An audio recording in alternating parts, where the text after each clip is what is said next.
Ia a conhecer os pormenores de alguns redutos do astral.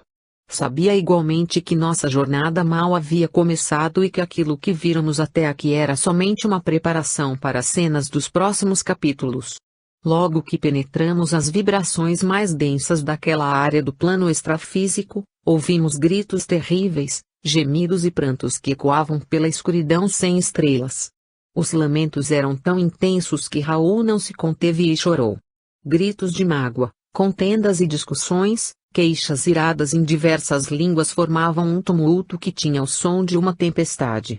O médium, visivelmente abalado com as vibrações que percebia, trazia nos pensamentos imagens que emergiam de regiões mais profundas do seu psiquismo, realçando o que ocorria ali com as cores vivas das emoções das quais era portador. Pai João, quem são esses espíritos que sofrem tanto e se expressam com tamanha dor? Perguntou o companheiro Raul, após empreender um esforço incomum para dominar as imagens que emergiam de seu interior. Olhando amorosamente, João Kobu demonstrou conhecer-lhe as lutas íntimas e os pensamentos mais secretos.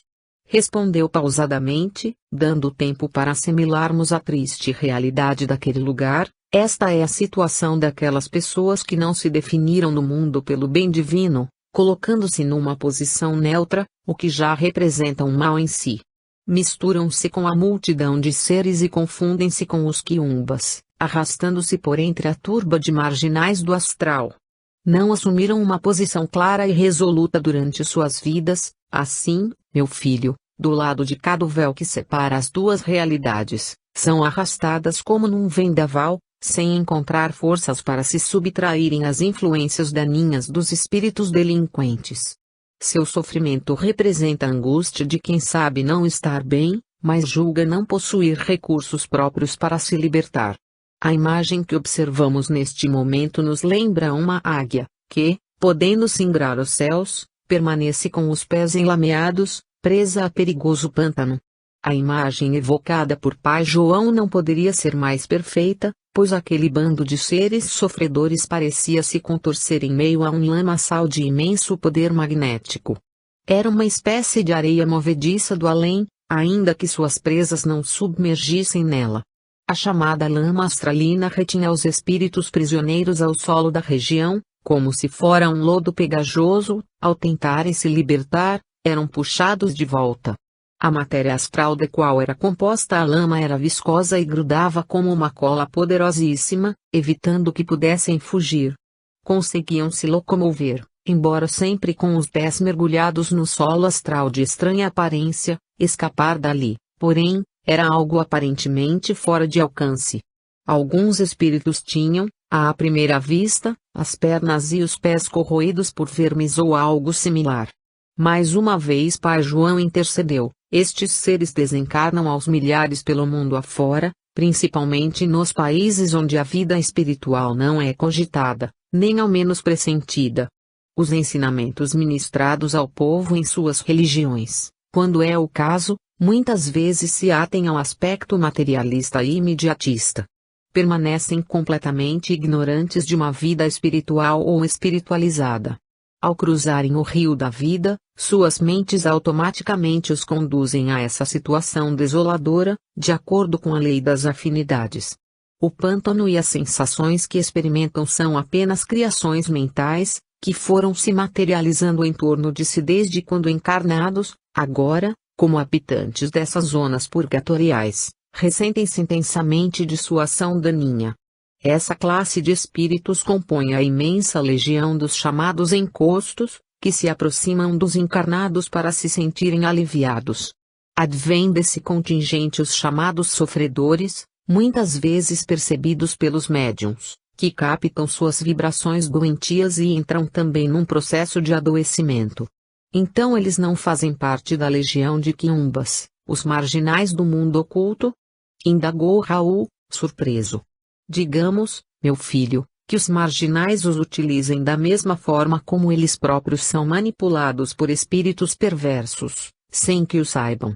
Por exemplo, imagine a hipótese de um elemento da malta de marginais ou quiumbas ser contratado por algum espírito mais especializado e inteligente, a fim de provocar um processo de enfermidade em alguém. Como procederá?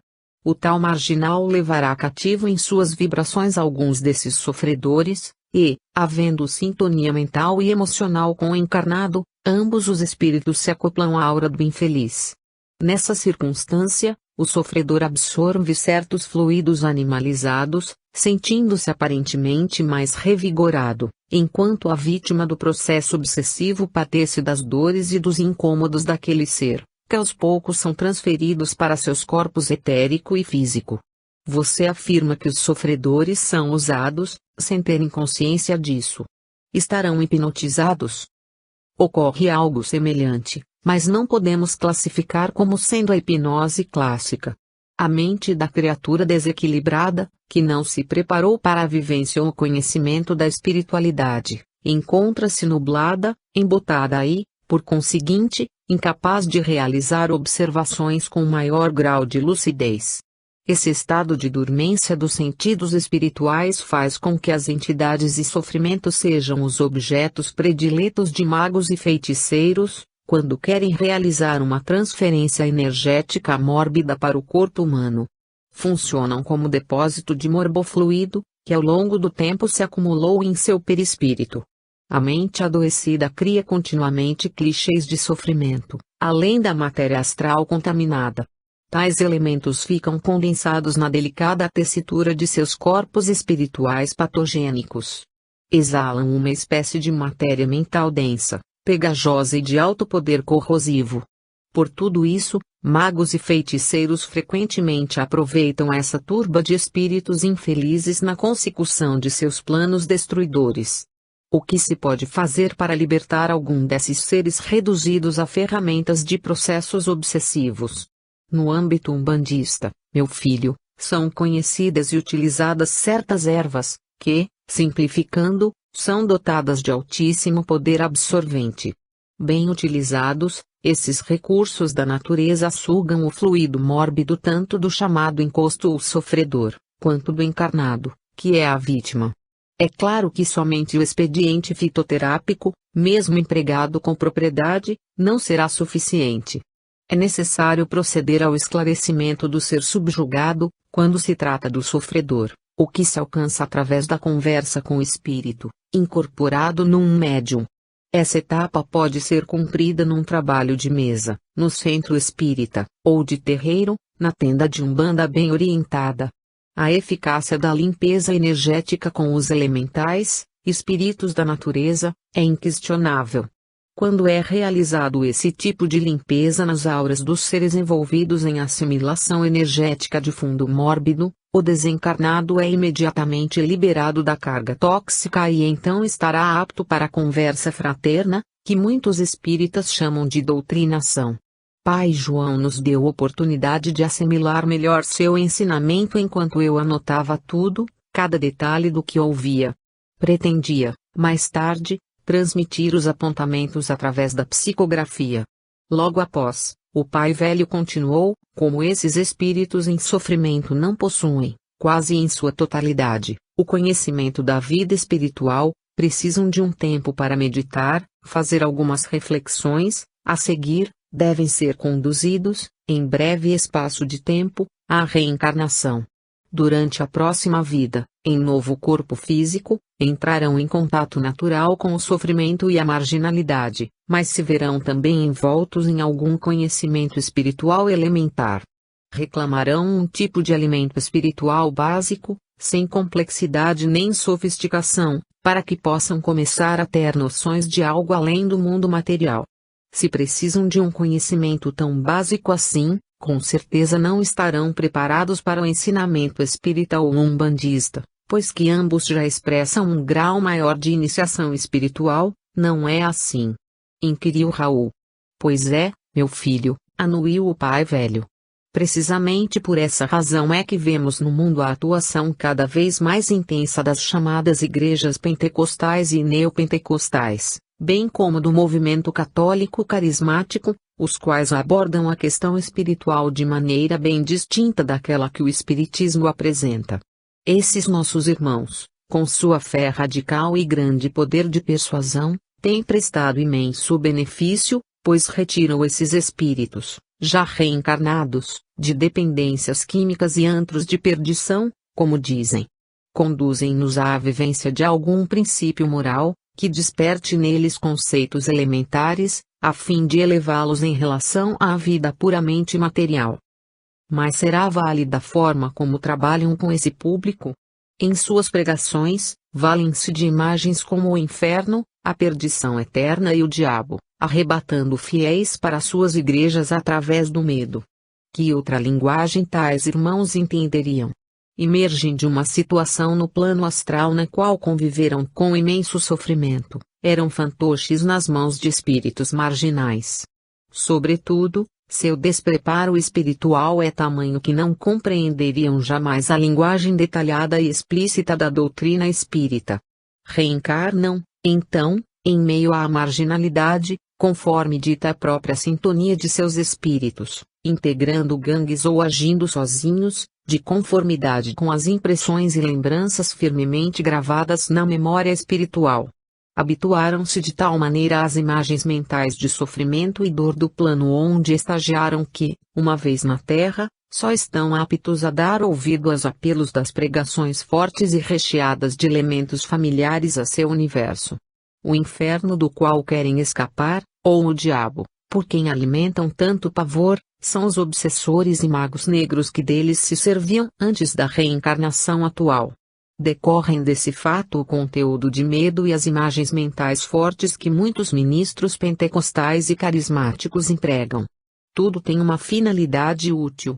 Muitos dos atuais pregadores que se dedicam a trabalhar nos guetos, nas favelas e nos lugares de peso vibratório são espíritos de guardiões, que já desempenhavam esse papel nas regiões do mundo oculto, antes de reencarnar. Especializaram-se no resgate dessas almas, ao reencarnarem, em seu ministério, contam com a linguagem mais adequada a coibir os abusos que esses espíritos trazem como marca de sua conduta. Somente esse tipo de linguagem e vocabulário poderá ser capaz de conter seus instintos primitivos. Nova pausa foi feita por Pai João, pois naturalmente sabia que era muita informação para nós. Precisávamos digerir tudo antes de prosseguir. Olhando-nos bondosamente, o pai velho deixou transparecer seu carinho imenso. Percebendo que o tempo transcorrido fora suficiente, prosseguiu: reencarnados, tanto os espíritos sofredores como os quiumbas ou marginais e outros semelhantes encontrarão no linguajar típico das igrejas reformadas um eco, imagens expressas de acordo com o que viveram na erraticidade. Talvez vocês entrem em contato pela alguma propaganda igrejeira, falando de ex-drogados, ex-ladrões, ex-prostitutas, que agora se converteram àquela determinada religião. Mesmo em contato com uma fé mais elementar, esses ex-sofredores e ex-quiumbas, agora encarnados, têm oportunidade de ouvir falar também de um paraíso cristão, de uma continuidade da vida em alguma instância do universo. Ou seja, estão recebendo informações simples, sem complexidade, para que mais tarde possam assimilar o alimento espiritual mais elaborado das religiões espiritualistas de caráter mediúnico. Meu Deus, exclamou Raul. Os espíritos pensam em tudo. Nunca imaginei esse aspecto da vida religiosa. Como todas as religiões têm de fato sua função com vistas a acordar as consciências dos filhos de Deus. O nosso guia espiritual, Pai João de Aruanda, deixou-nos a filtrar as informações que trouxerem suas palavras sábias. Fiquei imaginando quantas oportunidades certos espíritas perdem ao rejeitar as palavras simples e sábias de um pai velho ou de uma mãe velha, que poderiam dar imensa contribuição nas tarefas do bem. Talvez tenhamos de esperar uma nova geração de espíritas até que o preconceito esteja erradicado de nossas fileiras. Até lá, nós fazemos o papel de ovelhas negras do movimento, já que aproveitamos esta chance que nos é oferecida para aprofundar nossos estudos e melhorar a qualidade de nossas atividades. Pai João certamente guardava outros ensinamentos, que nos transmitiria mais tarde. Como pai velho, feição na qual se apresentava para nós, ele conhecia profundamente as regiões do astral e até mesmo as organizações das trevas. Foi de posse desse raciocínio que perguntei: conte-me, Pai João, Como você pode ter tanto conhecimento a respeito dessas regiões e das características de seus habitantes? Olhe, Ângelo, meu filho, trabalhar como pai veio não é algo tão simples assim. Não basta haver acumulado experiências como escravo ou conhecer algumas mandingas e depois manifestar-se por aí, fazendo benzeções. Nosso trabalho é bem mais amplo, e nossa preparação, mais complexa. A fim de desempenhar bem a função que abraçamos, temos de nos especializar em diversas áreas do conhecimento oculto. Dependendo da tarefa a que um pai velho queira dedicar-se, além das diversas iniciações pelas quais passou em outras vidas, é preciso capacitar-se. No período em que estagiar no mundo oculto, além dos limites da matéria, deverá aprofundar seu conhecimento, infiltrando-se nas organizações das trevas, conhecendo-lhes perfeitamente as estruturas complexas e os antros do mal. Há que saber os detalhes da geografia astralina. E, tanto quanto conhece as ervas e suas aplicações, o pai velho tem de ser experimentado no trato pelas entidades endurecidas, com o vil obsessor, além de dominar o que se refere à magia, teurgia e outras coisas semelhantes. Para que um espírito se manifeste como pai velho, coordenando uma tarefa de responsabilidade, é crucial ingressar nas escolas do astral ligadas às sagradas correntes da Umbanda, a lei divina de amor e caridade, realizando seu aperfeiçoamento com disciplinas rigorosíssimas e sob a tutela dos mestres do pensamento universal. Mas isso é apenas uma parte do processo, meu filho, outras coisas mais são necessárias, das quais não convém falar aqui, neste momento. Não havia como comentar as palavras do pai velho. Fiquei mais admirado ainda com sua postura elegante e seu gesto de extrema simplicidade ao compartilhar conosco algo mais de seu espírito.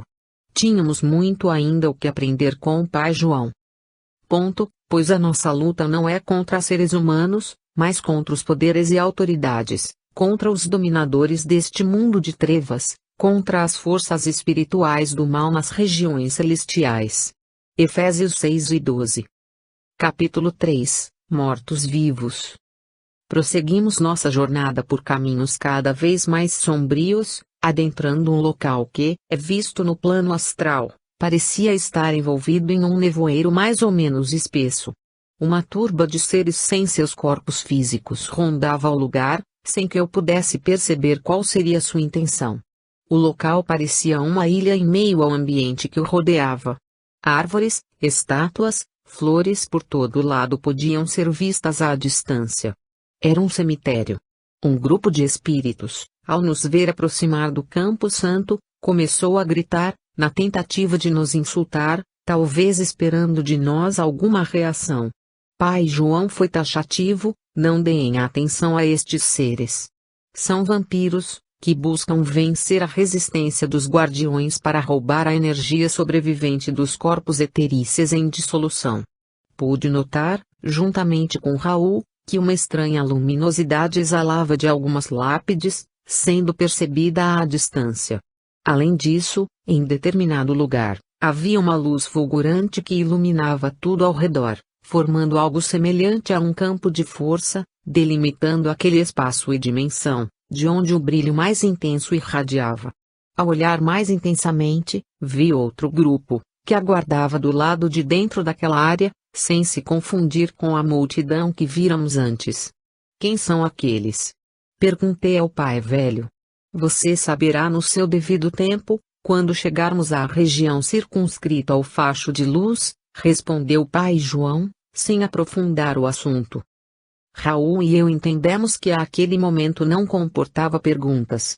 Concentramo-nos e juntos vencemos a névoa, aproximando-nos mais ainda do ponto central, para onde rumava nosso guia.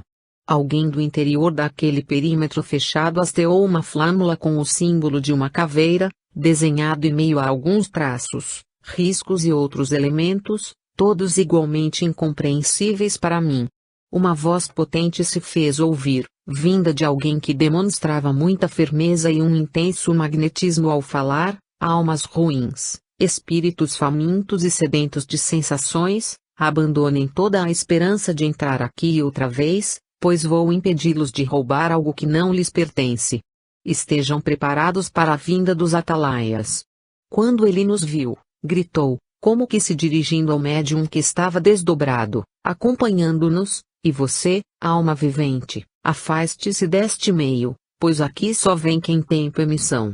Pai João tocou o ombro de Raul transmitindo-lhe segurança, enquanto a voz continuou a falar, você deve seguir para outro lugar, onde encontrará o que procura. Porventura será você algum dos feiticeiros em busca de plasma dos corpos para suas artimanhas. Não encontrará nada disso por aqui. Pai João interveio, respondendo em voz forte e potente, não. Ele não é feiticeiro e está conosco. Somos também filhos do Cordeiro. Falando assim, Pai João fez com a mão direita alguns gestos, de modo que, por onde ele circulasse o dedo em riste, um sinal luminoso se esboçava nos fluidos ambientes. Era como se desenhasse no ar alguma coisa que os tais seres do outro lado conheciam. Terminando o processo que realizava, ele deu um sopro forte, e os símbolos então se projetaram no alto, iluminando por alguns momentos a região logo acima do local para onde nos dirigíamos. Imediatamente alguém gritou da parte interna, é João Cobu. O vivente está com João Cobu. Eles têm passe livre. Deixe-os entrar. Quando chegamos ao lugar, um grande portão foi aberto, e notei uma cintilação envolvendo todo o ambiente externo, como se fosse uma rede finíssima. Pai João foi recebido com extrema reverência e respeito. Salve, meu pai. Desculpe-nos as medidas inóspitas, mas ultimamente tivemos diversos ataques seguidos dos vampiros astrais. Salve, guardião, respondeu Pai João, enquanto acompanhávamos tudo com extremo interesse. Onde está o seu tata? Nota, termo proveniente das religiões de cunho africano popularizadas no Brasil. Em algumas nações de candomblé, trata-se por tata de Inquice ou simplesmente tata ou chefe, mais particularmente o chefe feminino do terreiro ou do canzoá. Aqui, o personagem refere-se ao maioral ou o responsável pelo trabalho desempenhado no local visitado. Fim da nota. O chefe estava numa tarefa muito importante, mas ele percebeu seu ponto projetado na esfera astral e já se encontra a caminho. O espírito não tirava o olhar de Raul, algo desconfiado, talvez, mas a presença de Pai João exercia uma forte influência sobre ele e os demais. O porta-voz dos guardiões tinha a aparência de um homem alto, com mais ou menos 85 metros de altura. Calvo, trajava-se com uma roupa estranha, lembrando vagamente as fardas do exército alemão, contudo, ao invés da suástica, uma caveira era o emblema estampado no peito. Enquanto o Pai João conversava com o guardião, caminhávamos todos em direção àquela luz mais forte que eu vira antes. Dirigindo-se a mim e Raul, o preto velho informou, estes guardiões são os caveiras, como são conhecidos nestas regiões do astral inferior, bem como nos cultos umbandistas e de tradição afro. Ao contrário do que muitos médiuns ignorantes da realidade espiritual dizem, esta legião de espíritos trabalha para o bem, auxiliando nos cemitérios aqueles seres que desencarnaram e que, por algum motivo, permaneceram ligados ainda aos despojos em deterioração nas sepulturas. Especializou-se na tarefa de limpeza energética dos cemitérios, evitando que magos negros e feiticeiros ainda encarnados, mas desdobrados, tenham êxito quando vêm em busca do fluido vital restante contido nos duplos das pessoas recém-desencarnadas. Por que este nome tão bizarro, caveiras? Muitos guardiões utilizam-se de nomes cabalísticos, pois que convivem diariamente com uma espécie de seres desencarnados, habitantes das regiões inferiores, que os respeitam exatamente por trazerem algo diferente, um nome ou um símbolo que evoca em sua memória espiritual algo que eles mesmos não sabem explicar. Como trabalham em cemitérios, o símbolo mais óbvio a ser escolhido foi a caveira. Sua tarefa, de singular importância, consiste no processo de limpeza energética, ao mesmo tempo em que realizam a transição, para as esferas mais altas, daqueles espíritos que já acordaram para algo maior. Raul interferiu em nosso diálogo, Acrescentando suas observações, o movimento espírita normalmente rejeita o uso de símbolos e nomes estranhos, sim, meu filho, mas o movimento espírita não é a doutrina espírita. Nesses redutos habitados por seres com costumes e interesses diferentes daqueles classificados como equilibrados, a atmosfera é muitíssimo densa. Ante a densidade dos fluidos, a periculosidade de muitos que estagiam por aqui e a insalubridade energética de regiões inteiras do plano astral, a linguagem do pensamento, como a conhecemos, torna-se muitas vezes difícil de se propagar. Basta traçar um paralelo com a dimensão física para entender melhor essa realidade. Portanto, nada mais lógico do que associar imagens, símbolos e ideogramas para que certas falanges de espíritos prontamente se comuniquem e identifiquem logo com quem estão lidando. Veja bem o caso de certos espíritos bastante respeitados, como os da Legião de Maria, tão comentado em um livro da médium Ivone Pereira. Seus integrantes exibem uma cruz azul como emblema de sua tarefa, de seu vínculo com esse corpo de trabalhadores.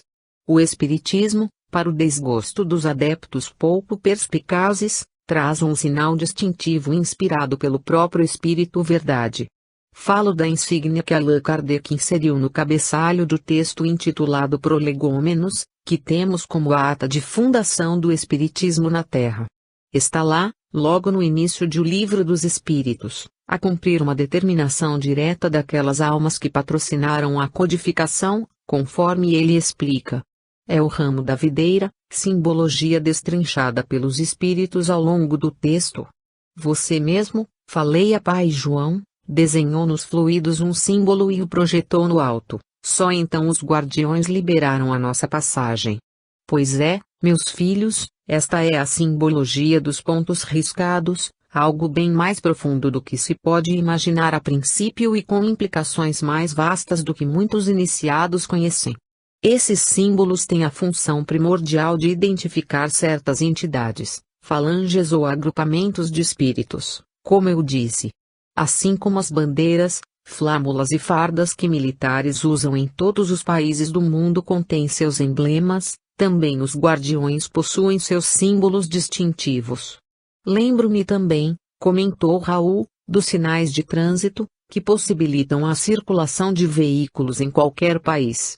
Parece-me inclusive que sua adoção segue padrões internacionais, para facilitar a comunicação e, consequentemente, a locomoção de qualquer pessoa. Bem lembrado, Raul, Pai João prosseguiu. Tudo na humanidade está relacionado a símbolos, sejam eles de natureza artística, mística, poética ou objetiva, não importa. Do lado de cá, legiões superiores também ostentam seu simbolismo sagrado, o que facilita a interação e a colaboração. As fraternidades do espaço adotam cada uma seu emblema como forma de serem reconhecidas nas tarefas de assistência espiritual que realizam no mundo oculto.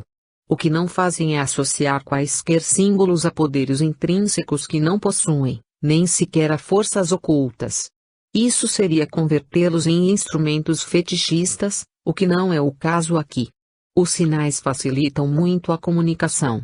E, quando se trata de estágios prolongados nos planos inferiores do astral ou umbral, nada mais sensato do que desenvolver um sistema de comunicação visual facilmente reconhecido pelas falanges de trabalhadores que realizam suas atividades nesses sítios. Na Terra, acrescentei, há inúmeros símbolos que ajudam na identificação de instituições, nações e muitos agrupamentos. O que dizer da própria escrita? Em nada mais consiste que em sinais gráficos associados a sons e, a partir daí, a ideias. Aproximamo-nos do local de onde se irradiava a luz que me chamara a atenção. Pude ver que se tratava de uma enorme cruz. Uma aura de espiritualidade envolvia aquele cruzeiro, como era conhecido o lugar. O cruzeiro, meus filhos, presente em quase todo o cemitério, é o ponto de convergência de vibrações mais sutis, que atendem às necessidades dos guardiões em suas tarefas. As pessoas que visitam os cemitérios em geral se dirigem ao cruzeiro, onde realizam suas orações para os pretensos mortos. Com o tempo, essas mesmas vibrações, de devoção, saudade e amor, Criam essa aura que se irradia daqui. Também é nesse espaço que os chamados Jesus Caveira, guardiões dedicados a estes distritos, reúnem-se para determinar suas ações, de cujo benefício muitas dessas almas desesperadas não podem prescindir. Se não fosse a determinação desses comandos especializados, que trabalham no resgate e na condução das almas desequilibradas, há muito os magos negros já teriam dominado completamente todos os cemitérios do planeta, transformando-os em laboratórios de extração de ectoplasma. Quando chegamos aqui, aqueles espíritos que estão lá fora tentavam vencer a segurança, principiou Raul, fazendo menção com o braço. Eles estão sob o comando dos magos. Desta vez foi o guardião quem respondeu. Os seres em forma de réptil são degenerações do aspecto espiritual de pessoas que se especializaram no roubo de energias vitais. Procuram os restos de ectoplasma que ficam no ambiente dos cemitérios após o sepultamento. Embora não percam o patrimônio intelectual adquirido, trazem a consciência nublada, e, aos poucos, sua forma exterior vai degenerando. Nossa tarefa é justamente assegurar que não obtenham o que vieram buscar. Devemos impedir que capturem tanto essas energias vitais quanto aqueles espíritos que ainda se apegam ao corpo, suas presas prediletas, como poderão ver depois. Mas parecem compor um grupo muito grande. Como vocês conseguem rechaçar as investidas deles? Há mais ou menos 40 anos, recebemos a incumbência de trabalhar mais intensamente nos cemitérios. O Tata, nosso orientador e líder, recebeu certos recursos das dimensões superiores e nos equipou de tal maneira que hoje formamos grupos em todo o planeta, preparados para o enfrentamento desses ataques. Segundo o Tata nos transmitiu, a ordem do alto era para que impedíssemos a ação dos vampiros de energia e formássemos uma linha de defesa nos ambientes dos cemitérios.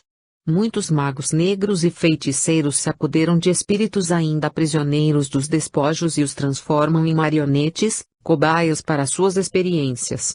Nesse particular, os guardiões interferem profundamente nos planos dos magos das trevas, interrompendo o fluxo criado diretamente entre os cemitérios e seus laboratórios.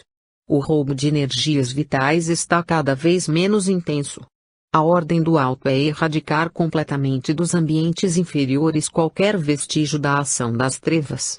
Então o trabalho de vocês não para nunca. Infelizmente temos de lidar com a ignorância de inúmeros espiritualistas. Por exemplo, quando um de nossos guardiões é percebido em reuniões mediúnicas, conduzindo espíritos para serem resgatados, somos mal interpretados pelos médiums que não estudam nem suspeitam de nosso trabalho. A simples visão de uma caveira evoca na mente dos sensitivos imagens negativas, associações relacionadas à morte, como se fosse um tema macabro.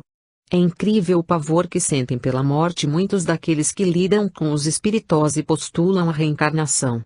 Não é uma incoerência? Fato é que, ao sermos vistos, informam aos dirigentes que um exu com aspecto de caveira está presente, carregando prisioneiro outro espírito. Pronto, assumem atitude paternalista e, como a visão depende de quem olha, enxergam um bandido subjugando a suposta vítima.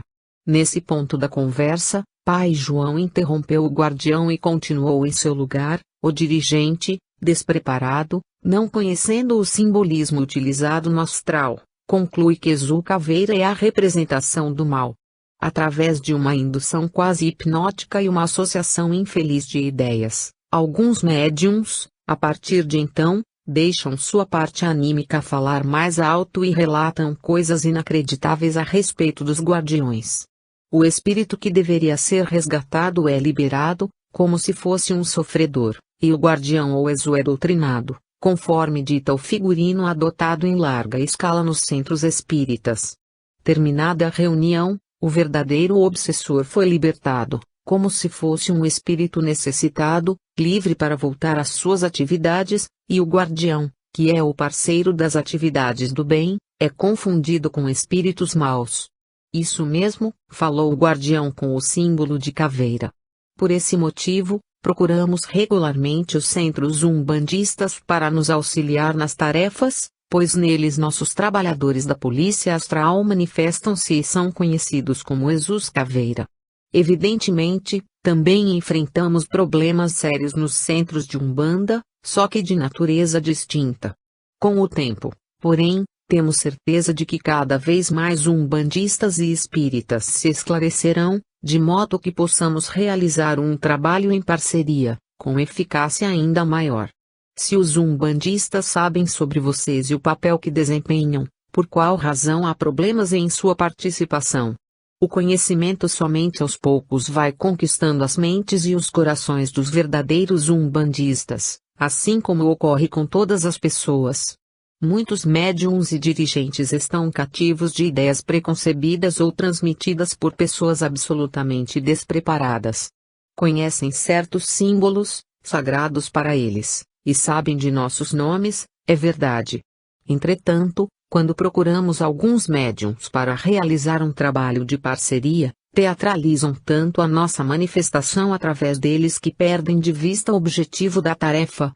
Existem casos extremos em que nos vemos compelidos a nos afastar, deixando o médium sozinho, entregue à encenação de um verdadeiro teatro.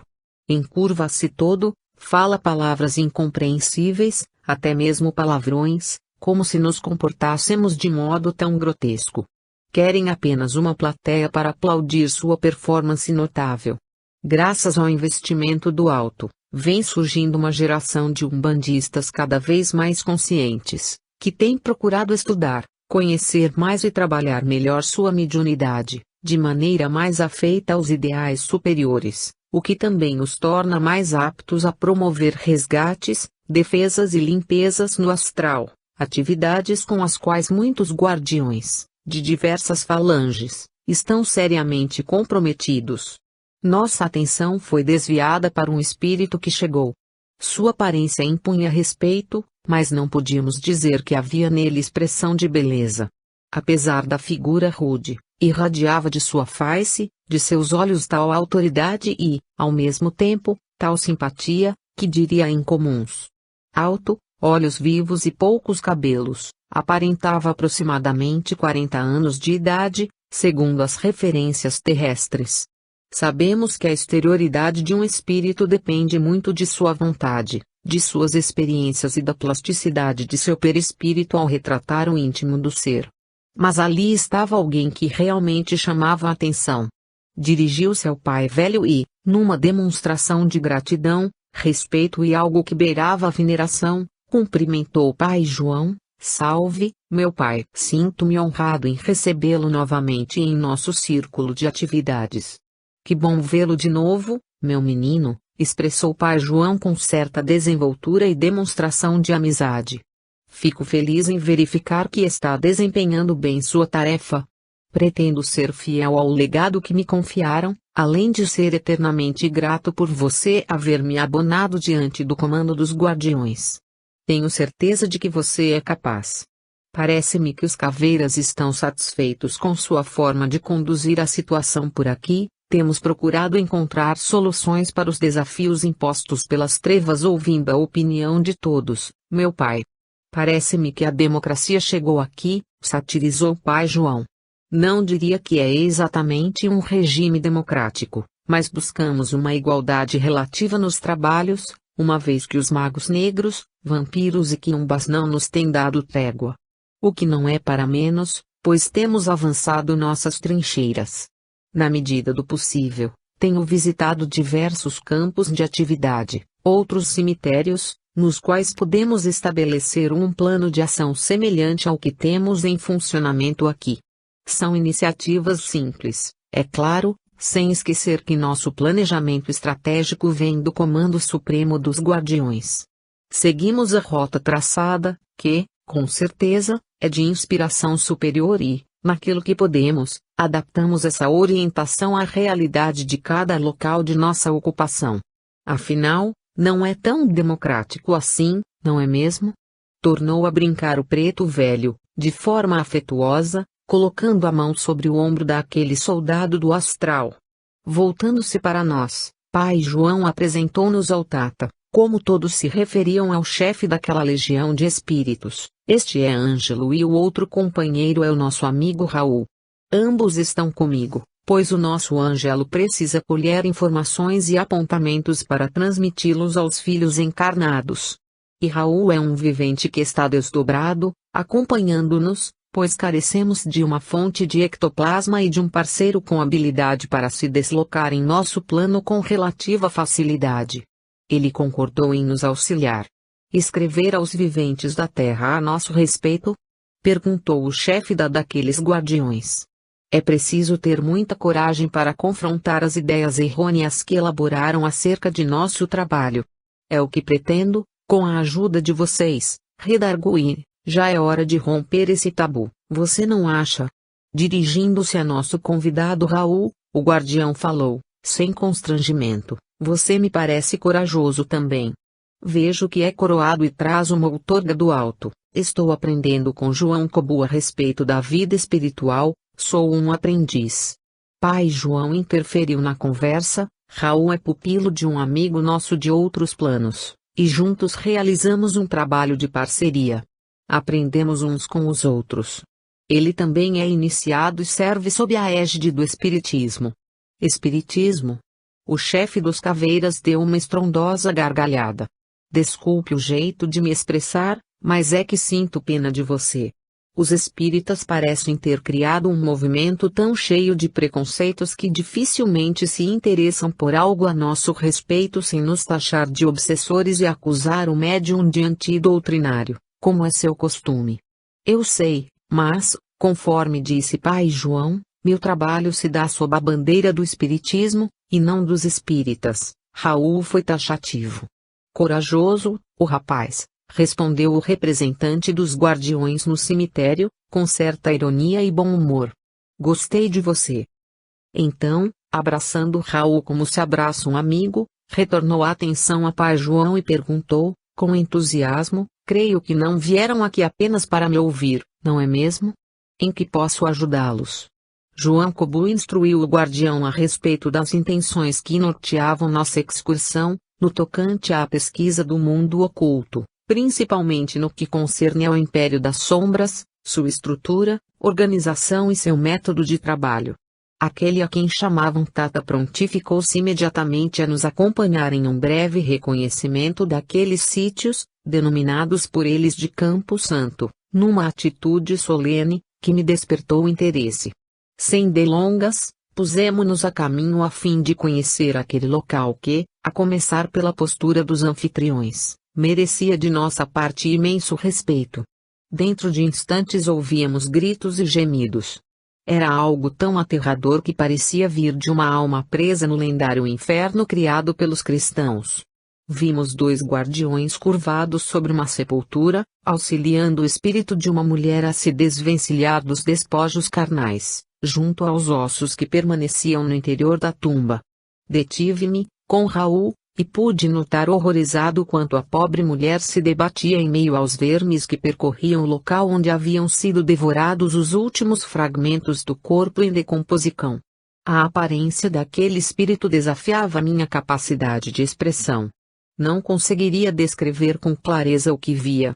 Raul, ao contrário, parecia não se abalar com o quadro à nossa frente e permanecia a meu lado, observando o desenrolar da cena. Pai João e o guardião conversavam a respeito daquele espírito e do que acontecia. Este infeliz espírito, que em sua última existência estagiou no corpo feminino, foi agraciado com uma beleza incomum, reportava o Tata. Trabalhou como modelo e, entre as passarelas e a fotografia, conseguiu imenso prestígio no mundo dos homens, devido à singular beleza, aliada ao charme e ao exercício da sedução. No entanto, entregou-se às drogas, como comumente ocorre nesses casos, e dedicou sua vida a esculpir o corpo e projetar determinada imagem, concentrando na beleza física toda a sua atenção. Desencarnou vítima de um câncer, que foi, aos poucos, corroendo o intestino e o fígado, deixando-a cada vez mais desvitalizada. Após o desencarne, entrou num processo insano de apego ao antigo corpo, que fora objeto de culto e veneração durante a vida, num saudosismo doentio, ligado ao sucesso de outrora. Tem resistido a todas as tentativas de socorro. Mesmo sentindo os vermes a envolver seu corpo espiritual, a ex-modelo, por processo de ideoplastia, cria imagens e situações que agravam seu desespero íntimo. Não concorda que esteja desencarnada aí, revoltada contra a vida, entrega-se a este estado calamitoso. Destaquei 2 guardiões com o objetivo de ampará-la e observar se ocorreria algum progresso no caso da infeliz, até que ontem conseguimos algo. A avó da pobre criatura, desencarnada recentemente, resolveu visitar a neta, mas encontrou-a ligada aos despojos carnais. Há quanto tempo ela resiste ao auxílio? Perguntou Raul, voltando-se, interessado, para o guardião. Mais ou menos 20 anos. O tempo parece longo demais para um ser ficar acreditando que está sendo devorado por vermes, a criar continuamente situações aflitivas em torno de si. Não podemos fazer nada a respeito? Não há como acelerar o processo de resgate da mulher infeliz? Replicou, espantado. Precisamos de médiuns de boa vontade e capacitados para a empreitada. Procuramos certa vez um agrupamento mediúnico, e um de nossos guardiões se apresentou como Exu Caveira. Antes que pudesse explicar o motivo pelo qual comparecia àquela reunião, que era pedir ajuda para este espírito, o dirigente começou a doutriná-lo, sem sequer escutar seu lado da história. Casos como esse ocorrem repetidas vezes. Ontem, depois que a avó desta pobre mulher esteve aqui, fomos informados sobre um agrupamento mediúnico familiar que está disposto a auxiliar, mas, além disso, precisamos de um médium que doe ectoplasma e que conheça minimamente o processo de resgate. Vejam o que sucede com ela, falou o Tata, apontando para dentro da sepultura. Olhamos interessados, e eu, vencendo o pavor e a repugnância que a situação me inspirava, pude perceber detalhes que antes não havia visto. O espírito da mulher contorcia-se em meio a inúmeros vermes que envolviam cada centímetro do seu corpo espiritual. De sua boca, ouvidos e nariz, saíam formas horrendas, seus olhos esbugalhados, era como se estivessem fora de órbita, o que transformava sua aparência em algo assustador. A matéria astral que havia dentro da sepultura refletia diversos rostos de figuras quase humanas, que apareciam e desapareciam à medida que a examinávamos. Ora se assemelhando a seres humanos, ora se comportando como escorpiões, tais formas ferroavam incisivamente seu corpo espiritual. Seria isso um exercício de autopunição? Indaguei-me. Todo esse processo é o resultado de uma vida voltada com exclusividade às questões puramente materiais, somada ao uso de drogas poderosas. A mente desse espírito, habituada com imagens mentais sem nexo, geradas pelo uso de entorpecentes e outras substâncias tóxicas, passou a produzir, do lado de cá, essas formas mentais destrutivas que atacam permanentemente. Vejam a situação da matéria astral junto ao corpo espiritual. Fixamos a atenção em uma espécie de lama ou muco, que se achava grudado no perispírito da mulher, mais intensamente na parte inferior, próxima à região genital, as coxas e pernas. O estranho elemento astralino, produto de uma transformação antinatural, devido às imagens mentais tóxicas criadas pela mente enferma, assemelhava-se a um ácido de grande poder corrosivo, que ia aos poucos desfigurando o corpo sutil da mulher desencarnada. Diante de nossa admiração pelo que observávamos, o guardião esclareceu: precisamos de alguém entre os encarnados que entenda do processo em questão. Não basta boa vontade, nesse caso. É necessário que o médium ou o grupo estude o processo de ideoplastia, conheça alguns recursos da natureza e que o doador de ectoplasma se disponha pessoalmente ao resgate. Eu me candidato, interrompeu Raul. Se quiserem, podem contar comigo. O guardião olhou para pai João, como que esperando sua aprovação, que veio através de um olhar significativo, assentindo com a cabeça.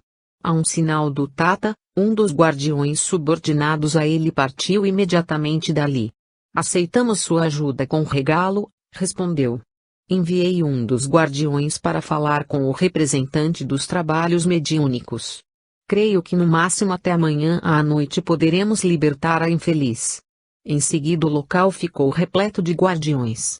Notei também que algumas mulheres, semelhantes à polícia feminina, acorriam ao local próximo à sepultura onde a infeliz se mantinha refém. Eram espíritos de mulheres dotados de intenso magnetismo e que transmitiam segurança, dando a impressão de conhecer perfeitamente a tarefa que as aguardava. Estranhei, pois até aquele momento só observara a presença de espíritos com aparência masculina naquela equipe de guardiões do Campo Santo. São a chamada polícia feminina do astral. Na Umbanda, são conhecidas como pombagiras, ou bombongiras 16, como expressam melhor alguns umbandistas. Mas as informações que nos chegam acerca desses espíritos, comecei a falar, logo sendo interrompido pelo Tata dos Caveiras. Sei, Ângelo, são desastrosas. As pessoas dizem, lá entre os encarnados, que as chamadas pombagiras são espíritos de mulheres da vida, prostitutas, ou coisa semelhante. Isso se deve muito mais à ignorância de médiuns e dirigentes, que desconhecem por completo a verdadeira identidade e a importante tarefa que desempenham essas guardias. Na verdade, formam uma falange de amazonas do plano astral e trabalham em todo caso que envolve sentimentos e emoções mal orientadas e desequilibradas, que é sua vocação. Como o presente caso exige um acompanhamento ligado ao emocional, nada melhor do que espíritos especializados nessas questões, que, além disso, são portadores da garra e da determinação que distinguem as guardias comprometidas com o bem do próximo. Elas operam nas encruzilhadas vibratórias, que não guardam relação com as chamadas esquinas das ruas terrenas. São exímias conhecedoras dos problemas do coração, da sensibilidade, e exercem seu trabalho com maestria quando se cruzam os problemas da razão, da perda do bom senso, com aqueles gerados por emoções descontroladas.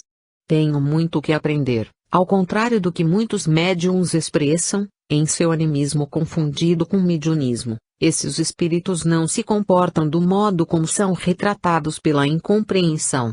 Para nosso desapontamento, muitos sensitivos, que desonram o verdadeiro trabalho dessas guardias, representanas, no momento da incorporação, utilizando palavrões, atitudes grotescas e maldosas, desprezando a oportunidade ímpar de concorrer para o equilíbrio do sentimento e das emoções, técnica que elas dominam como ninguém do astral inferior. Em suma, não podemos prescindir de sua atuação, pois nas esferas do umbral elas desempenham atividade fundamental no resgate dos espíritos comprometidos com o coração, a emoção e a sexualidade.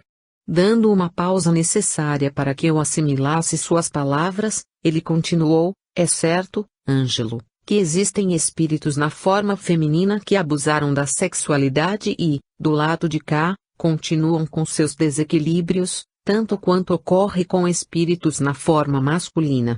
Muitos médiums se sintonizam com essas entidades, que várias vezes pretendem se mostrar, através da incorporação ou da psicofonia, como sendo bombongiras. São farsantes, espíritos inferiores e desrespeitosos, que produzem mistificações as mais diversas ao estabelecer sintonia com médiuns obtusos, comprometendo assim a imagem e o trabalho sério das verdadeiras guardias. Creio que não precisava de maiores detalhes no momento. Após essas explicações, o Tata dos Guardiões dispensou a força-tarefa feminina, como denominei as modernas amazonas do plano astral. Prosseguimos nossas observações em outro terreno, entre as sepulturas do cemitério. Nossa atenção voltou-se para um barulho externo. Uma multidão de seres em desequilíbrio tentava a todo custo romper o cerco dos guardiões, na ânsia de adentrar o cemitério. Era um desencarnado, muitos com aparência grotesca, dentes afiados, imensos e desproporcionais, tinham a boca aberta enquanto a saliva escorria-lhes entre os lábios. Outros, em menor quantidade, trajando longas túnicas, pareciam se arrastar em meio à turba, silenciosos, mas visivelmente ameaçadores. A grande maioria, porém, assemelhava-se a um bando de marginais, mulheres e homens desfigurados, sujos e maltrapilhos, todos com alguma deformidade na aparência perispiritual. O cemitério efetivamente estava sendo atacado, e sob artilharia pesada. Vejam, Ângelo e Raul, elucidou o Tata. Os que vestem túnica são os representantes dos magos negros, são os iniciantes, na verdade. Detêm total controle sobre a turba de seres em desequilíbrio, composta basicamente por duas classes de espíritos.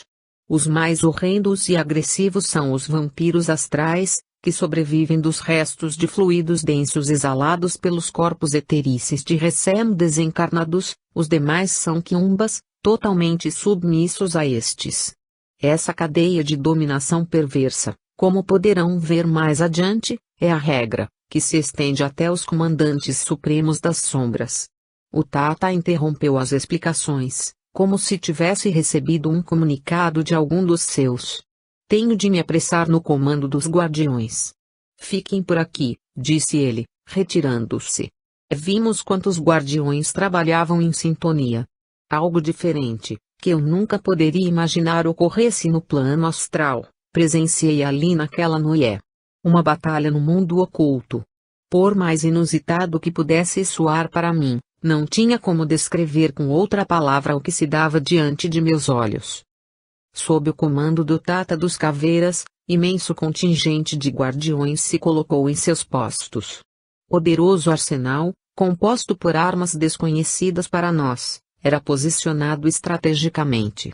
Intrigado com tudo aquilo, recorri mentalmente a Pai João, que me socorreu no ato. Não se esqueçam, meus filhos, de que não estamos nos mundos superiores nem na espiritualidade propriamente dita, muito pelo contrário. Este é o astral, também conhecido como umbral, uma dimensão de transição ainda bastante densa, situada entre os planos material e espiritual. Aliás, bem mais próxima do primeiro, vibracionalmente falando, é esta região específica onde nos encontramos. Por aqui as coisas ocorrem de modo muito semelhante ao que se dá na Terra. Como os magos negros atacam utilizando o arsenal de seres em desequilíbrio à sua disposição, os guardiões, por sua vez, armam-se de uma tecnologia que lança radiações elétricas. O choque dos raios emitidos afugenta a multidão de almas perturbadas, acordando-as temporariamente do transe hipnótico a que os magos as submetem. Mal Pai João encerrou sua fala, ouvimos um barulho ensurdecedor. Os guardiões estavam munidos de armamentos diversos, alguns pareciam tridentes, outros eram como lanças, e ainda havia aqueles em forma de canhões, cujas bocas cuspiam faíscas elétricas em direção ao alvo. Era algo cinematográfico, poderia-se dizer, mas perfeitamente real, para meu espanto, inclusive. Os magos negros e sua turba de vampiros estavam na linha de frente do combate, e, mais além, a grande multidão de quiumbas agitava-se. Os magos mantinham os braços estendidos em direção aos policiais do astral, e podíamos notar raios finos partindo de suas mãos, os quais eram visíveis somente devido à materialidade dos fluidos ambientes. De suas cabeças irradiava imenso poder hipnótico, em especial dos olhos, iluminados com um clarão medonho e avermelhado. O grito de guerra do Tata dos Guardiões não se fez esperar. Laroie, Exu, bradou o Tata a plenos pulmões, como que dando uma ordem. Pai João entrou na batalha, e mais uma vez o vimos desenhar nos fluidos ambientes o sinal que lhe era característico, projetando-o nas regiões imediatamente superiores. O preto velho transformou-se em nossa frente, em meio à aparência do velho negro africano, vimos a forma de um antigo iniciado egípcio se destacar. Quando os símbolos de Pai João foram estampados no astral, algo diferente aconteceu do outro lado, fora do cemitério. Uma falange de Exus ou guardiões, cerca de 500 espíritos, de repente veio chegando. Deslizavam nos fluidos do ambiente umbralino, portando armas do tipo tridente, as quais jorravam de suas pontas raios elétricos que repeliam a multidão enfurecida. À medida que o grupo era atingido, os quiumbas tentavam correr, a fim de escapar de seus algozes, mas logo se viam aprisionados, só que agora pelos Exus, em uma malha finíssima, de estrutura eletromagnética. Era grande o número de guardiões que os envolviam, de modo que não tinham como fugir. Os magos e os vampiros, por sua vez, encontraram resistência inesperada. Contrariando suas previsões, sofreram investida tenaz por parte dos caveiras, que estavam preparados para o confronto, intensificando o campo de força em torno do cemitério. Em pouco tempo, o destino da batalha estava decidido. Os magos ainda conseguiram bater em retirada, porém deixaram para trás os vampiros e os quiumbas, que lentamente acordavam do